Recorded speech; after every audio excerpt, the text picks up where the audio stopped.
Top quality और consistent performance के लिए सिर्फ सिल्वर पंप नाम याद रखना। चीन से ईरान, नई जंग का काउंटडाउन। जी हां, ये बहुत बड़ी खबरें आज इस फ्रंट से भी सामने हैं और फिलहाल तस्वीरें आपको पहले दिखा देती हूं। सीरिया में कैसे एक बार फिर से विध्वंसक युद्ध भड़क चुका है। आपको बता दें, सीरियाई सेना की 25वीं डिवीजन का यह बड़ा हमला और डेर हाफर सीमा और तिशरीन बांध को यहां टारगेट किया गया। एसडीएफ के ठिकानों को निशाना बनाया। एसडीएफ का भी सीरियाई सेना पर बड़ा हमला।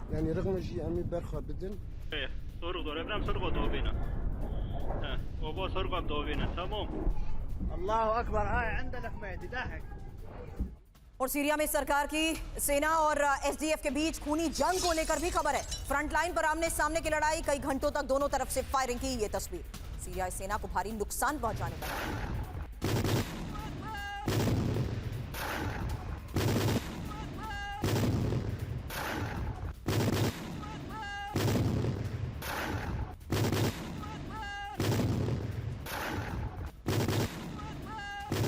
सरकार की सेना और इस बीच कैसे फ्रंट लाइन पर आमने सामने की लड़ाई की ये तस्वीरें सामने आई है, जहां देखिए किस तरीके से देर रात की वो तस्वीर जिससे साफ है कि कैसे यहां लगातार फायरिंग हुई और कई घंटों तक दोनों तरफ से फायरिंग होती रही। वहीं फ्रंट लाइन पर लगातार हो रहे हमलों की ये तस्वीर, 4 तस्वीरें एक साथ आपके सामने। एसडीएफ का विध्वंसक वार और रॉकेट हमलों से कैसे तबाही मचाई गई उसकी तस्वीर आपको बता दें। इसके अलावा ये जो तीसरी तस्वीर आप देख रहे हैं, बड़ी खबर है डेर हाफर सीमा पर एसडीएफ के इस बड़े हमले को लेकर। वहीं तिशरीन बांध को भी कैसे भारी नुकसान पहुंचा है उसकी चौथी तस्वीर आपके सामने। तो डेर हाफर सीमा पर एसडीएफ का बड़ा हमला, जहां इसी हमले में सीरियाई सेना के 9 जवानों की मौत को लेकर खबर है। मनबीज और तिशरीन में भी ताबड़तोड़ हमले हुए हैं और इन हमलों के बाद एसडीएफ ने बयान जारी कर कहा, हमें अपनी सीमाओं की रक्षा करने का अधिकार है।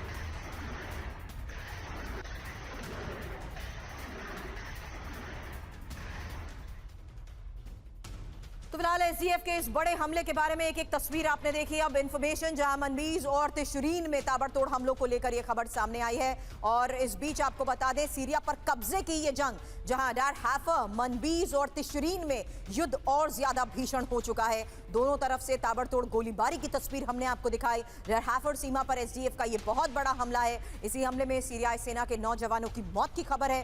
रात के अंधेरे में हमलों से कैसे भारी तबाही मची उसकी तस्वीर आपने देखी। एक बार फिर से दीपक वोरा सर, आप ही के पास आती हूं, क्योंकि सीरिया पर कब्जे के इस जंग को देखा जाए तो इंटरमिटेंट तरीके से फिलहाल हमले किए जा रहे हैं। 100%। और मैम, जो आप अभी जिक्र कर रहे हैं कि अब इट्स अ क्वेश्चन ऑफ कि सीरिया पर किसका इन्फ्लुएंस ज्यादा होगा। आप जानती हैं कि फ्रांस ने ऐलान कर दिया था कि मैं आने वाली जो सितंबर के महीने में संयुक्त राष्ट्र संघ की जनरल असेंबली मीटिंग होगी, वहां पे मैं पैलेस्टाइन को रिकॉग्नाइज करके 2 स्टेट सोल्यूशन बनाऊंगा। फिर ब्रिटेन के जो प्रधानमंत्री हैं, स्टार वॉर्स या स्टारबक्स या जो भी उसका नाम, उसने कहा मैं भी वो करूंगा। कनाडा बोला मैं भी वो करूंगा। इजराइल अब समझ गया कि अगर ये हुआ तो सारी गेम बदल जाएगी। तो इजराइल अब ठोकता जाएगा जितना उसको दम है, जो भी उसका दुश्मन वो परसीव करता है। गाजा और पैलेस्टीनियों को अब छोटा समझता है, अब सीरिया को न्यूट्रलाइज करेगा। पहले भी कई बार जंग हुआ है, सीरिया को न्यूट्रलाइज करना अनिवार्य है। वो इस बार उसको ठोकेगा और उसके जो पार्टनर्स हैं वहां पर जिनका वो समर्थन करता है, उनका प्रयोग करेगा। ये जो आतंकवादी प्रेसिडेंट था, और एक जमाने में आतंकवादी था, 1 महीना पहले फिर डोनाल्ड ट्रंप ने उसको सूट पहना के डार्लिंग डार्लिंग बोला, तो अब वो नेता बन गया। इजराइल ये सब कुछ नहीं मानता, उसको पता है किसी वक्त भी ये धोखा फिर मुझको देगा। वो अब ठोकता जाएगा सीरिया को। तो ये फिर से मिडिल ईस्ट में भी आप वही कहानी देख रहे हैं मैम, जितना बदलता है उतना वही रहता है। इजराइल फिर देख रहा है कि मेरे एग्जिस्टेंस पर अब खतरा आ रहा है। ये जो रिकॉग्नाइज करेंगे पैलेस्टाइन को, उससे पहले मुझे कुछ करना है। उससे पहले मुझे देखते हुए सर, आगे ईरान की भी कैसे अब हमलों की तैयारी है और इस तैयारी के बारे में डिटेल खबर रखूंगी। उससे पहले एक और बहुत बड़ी खबर है, ईरान के अजहर में जबरदस्त धमाके की तस्वीर सामने आई है। इस धमाके के बाद लगी भीषण आग की ये तस्वीर देखिए, दूर तक धमाकों की आवाज सुनाई दी और आग में कई इमारतें जलकर खाक हो गई। इजरायली खुफिया एजेंसी मोसाद पर हमले का शक है।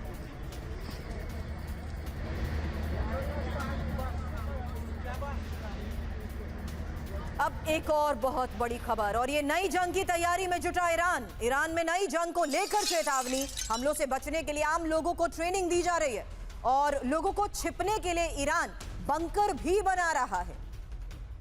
तो जंग की तैयारी कर रहा है ईरान, लेकिन अब एक बड़ी खबर यह सामने आई है कि कैसे हमलों से बचने के लिए आम लोगों को बाकायदा ट्रेनिंग दी जाएगी और लोगों को छिपने के लिए ईरान बंकर भी कैसे बना रहा है, उसको लेकर भी बड़े दावे किए गए हैं। हालांकि इस वक्त किस स्तर पर यह तैयारी की जा रही है, क्या है नई चेतावनी, यही डिटेल अब आपके सामने।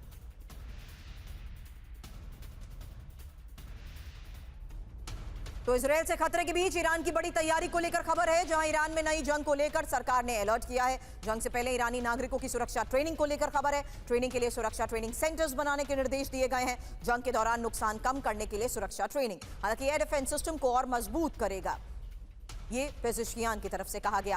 हालांकि अब कैसी तैयारी दोनों फ्रंट पर जीडी बख्शी सर हो चुकी है, इजरायल की भी ईरान की भी, इसको लेकर कई बड़े दावे किए गए हैं। ये सवाल मैंने आपसे पहले भी किया था सर, क्या दोनों अपने स्तर पर टाइम बाय करते हुए ये जानते हैं कि अब अगर दोबारा हमले हुए, नेक्स्ट फेज के हमले और ज्यादा भीषण होंगे और ऐसे में सिविलियन लॉस भी हो सकता है, क्या यही वजह है कि ईरान इस स्तर पर अब तैयारी कर रहा है? नहीं, बिल्कुल। ईरान भी, दोनों देशों ने पिछली लड़ाई के दौर से अपने लेसन्स सीख लिए हैं जी। ईरान को पता चला कि उसकी जो आबादी है वो अनप्रोटेक्टेड है, जबकि इजराइल में सिविल डिफेंस मेजर्स बहुत आला दर्जे के हैं। हर जगह बेसमेंट्स हैं, बंकर्स हैं बने हुए, और मेट्रो स्टेशन में जाके लोग छुप जाते हैं जब कोई एयर अटैक या मिसाइल अटैक होता है। ईरान में पॉपुलेशन के लेवल पे ऐसे सिविल डिफेंस मेजर्स नहीं थे, उसे अंदेशा नहीं था कि उसके शहरों पे इतना ज़बरदस्त हमला होगा, इसलिए अब वो अपनी आबादी के बचाव के लिए भी बंकर्स बना रहा है और शेल्टर्स बना रहा है। साथ ही साथ उसके पास एयर पावर बिल्कुल नहीं के बराबर है, वो केवल अपनी मिसाइल पावर पे डिपेंड कर रहा है। तो सुना है, खबरें हैं कि वो चाइना से J-10C फाइटर्स खरीदने की कोशिश कर रहा है। उसने रूस से बातचीत की थी Su-35 की, S-400 की, लेकिन रूस तो खुद जंग में इतना जुटा हुआ है कि उसके पास पैर नहीं है इस वक्त हथियार ईरान को बेचने के लिए। ईरान उससे काफ़ी खफा भी है कि हमको कुछ सहायता नहीं मिली, लेकिन वो कह रहे हैं कि चीन की तरफ टर्न कर रहा है। जब रूसी हथियार इक्विपमेंट नहीं मिल रहा तो वो चीन से खरीदेगा। वहाँ पे आप देखेंगे कि चीन का भी आक्रामक तेवर बढ़ते जा रहे हैं, क्योंकि अप्रैल और अगस्त ये 2 महीने हैं जब टाइड कंडीशन, सी कंडीशंस फेवर करती हैं ताइवान पे ऑपरेशंस, ताइवान के बरखिलाफ साउथ चाइना सी में ऑपरेशंस। तो इस दौर में आप देखेंगी कि जो चीन है वो भी ताइवान पे आक्रामक तेवर दिखाएगा, एक्सरसाइजेस वगैरह करेगा, और दर्जे हरारत बढ़ने की अंदेशा है, बहुत स्कोप है इस पर। और खबरें हैं सर, क्योंकि जो बात आपने कही है उसी आधार पर है। ये खबर दिखाते ही आपसे एक और सवाल करूंगी।